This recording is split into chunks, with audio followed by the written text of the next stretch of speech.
unaweza survive anywhere. Hapo unalipa choo, unalipa maji, unalipa nyumba. That satisfies.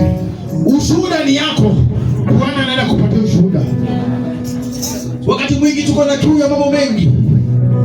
Yesu peke yake ndiye anaweza kusheleza haja ya mioyo yetu.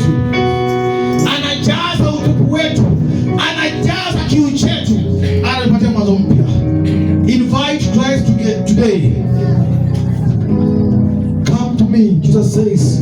Come to me and drink the living water.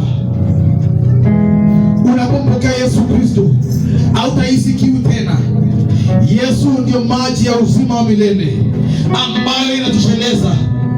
Je, umechoka na utupu wako? Je, umechoka na kiu yako? Je, umechoka na hali yako? Tunapoingia wakati wa maombi, ni wewe waambie Bwana, nimechoka kusikia kiu. Nimechoka kuteseka mwaka huu. Nataka maisha yangu yabadilike. He says, come to me. Do you want peace? Do you want forgiveness and new life? Come to Jesus today. John 7:37. John 7:37. John 7:37. Umechekelewa, njoo kwa Yesu.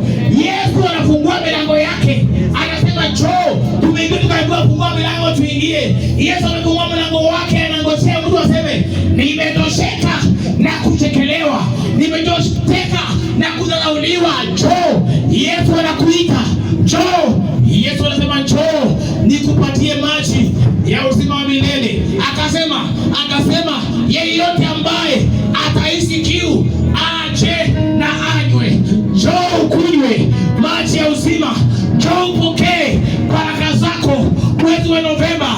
Njoo upokee miujiza yako mwaka unapoisha. Yesu anasema njoo kwangu enyi nyote wenye kulemewa na kusumbuka na mizigo mizito, nami Bwana nitawapumzisha. Njoo kwa Yesu. Yesu anakuita.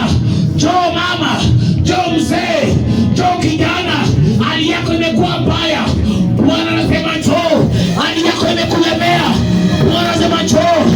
Umedharauliwa, njoo kwa Yesu. Umetekelewa, njoo kwa Yesu. Yesu, Yesu, Yesu, Yesu, Yesu, Yesu. Anakuita njoo, anakuita njoo. Njoo kwake leo, abadilishe hali. Njoo kwake leo, akukomboe. Njoo kwake leo, akubadilishie jina. Yesu anakuita.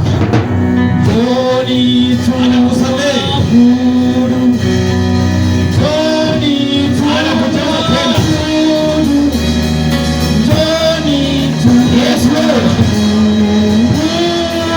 Thank you, Jesus. Njoni tu, Baba. Tusimame kwa miguu yetu wapendwa.